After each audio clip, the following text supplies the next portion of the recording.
নমস্কার বন্ধুরা, আজ আমি বানাবো দারুণ স্বাদের একটা আলুর তরকারি রেসিপি।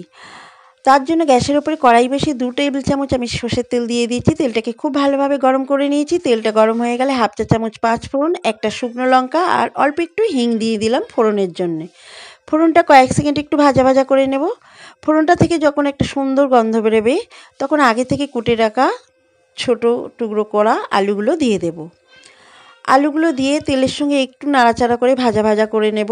বন্ধুরা, প্রত্যেক দিন রুটি খাওয়ার জন্য যে আমাদের আলুর তরকারি বানাতে হয়, সাদা আলুর তরকারি, এইভাবে একবার বানিয়ে খেয়ে দেখুন, অসাধারণ লাগবে। আলুটা খানিকক্ষণ নাড়াচাড়া করে নেওয়ার পর একটা মিডিয়াম সাইজের টমেটো কুচি দিয়ে দিলাম। টমেটো কুচিটা দিয়েও তেলের সঙ্গে একটু নাড়াচাড়া করে ভাজা ভাজা করে নেব। টমেটোটা একটু নাড়াচাড়া করে ভাজা ভাজা করে নেওয়ার পর এখানে দিয়ে দেব 4টে চিরা কাঁচা লঙ্কা। বন্ধুরা, এই আলুর তরকারিটা সম্পূর্ণ কাঁচা লঙ্কা দিয়েই হবে, এখানে কোনো গুঁড়ো লঙ্কা আমি দেব না। আর এই আলুর তরকারিটা মাত্র নামমাত্র তেলেই কিন্তু কম তেল মশলায় এই আলুর তরকারিটা তৈরি হয়ে যায় আর খেতেও অসাধারণ হয়।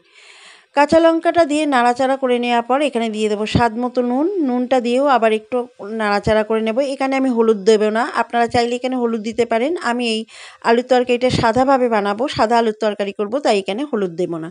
টমেটোটা যখন একদম নরম হয়ে গলে যাবে তখন এখানে দিয়ে দেবো গ্রেভির জন্য 2 গ্লাস মতো জল। বন্ধুরা, এই আলুর তরকারিটা কিন্তু একটু ঝোলা ঝোলা হলেই খেতে বেশি ভালো লাগবে, তাই জলের পরিমাণটা একটু বুঝেই বেশি করেই দিতে হবে।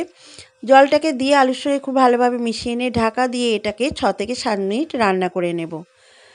6 মিনিট পর দেখাচ্ছি, দেখুন আমার আলুর তরকারিটা প্রায় হয়ে এসেছে। দেখে নেব আলুগুলো সেদ্ধ হয়ে গেছে কিনা। আলুগুলো একদম সেদ্ধ হয়ে গেছে। এর থেকে বেশি ঘন করা যাবে না, তাহলে কিন্তু ঠান্ডা হয়ে যাওয়ার পর অনেকটা ঘন হয়ে যাবে।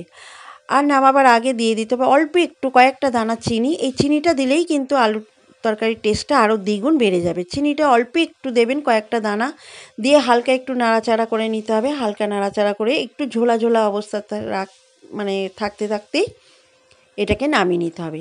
নামাবার আগে খুন্তি দিয়ে আলুগুলো একটু এরকম ঘেটে ঘেটে দেবো, যাতে গ্রেভিটা একটু ঘন হয়ে যায়।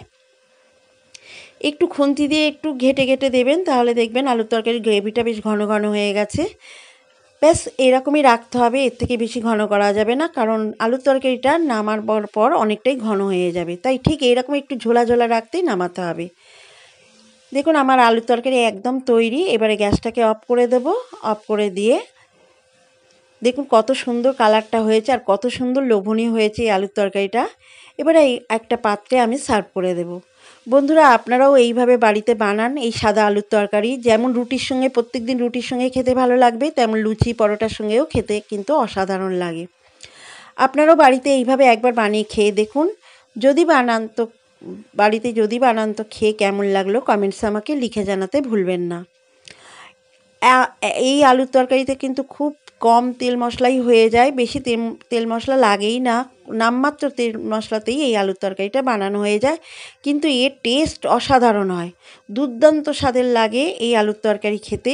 আপনার বাড়িতে বানান, আমি গ্যারান্টি দিয়ে বলছি আপনাদের অবশ্যই খেতে ভালো লাগবে। এত সুন্দর খেতে হয় বন্ধুরা। এই আলুর তরকারি থাকলে প্রত্যেক দিনের রুটির জন্য কি তরকারি বানাবেন সে চিন্তাই করতে হবে না। আমার আজকের এই সাদা আলুর তরকারি রেসিপি যদি ভালো লাগে তো অবশ্যই একটি লাইক করবেন আর কমেন্টস করে জানাবেন এই রেসিপিটা আপনাদের কাছে কেমন লাগলো। আর আমার চ্যানেলটিকে সাবস্ক্রাইব করে আমার পাশে থাকার অনুরোধ রইল। আবার ফিরে আসবো পরবর্তী একটা রেসিপি নিয়ে। ততক্ষণে সবাইকে অসংখ্য ধন্যবাদ।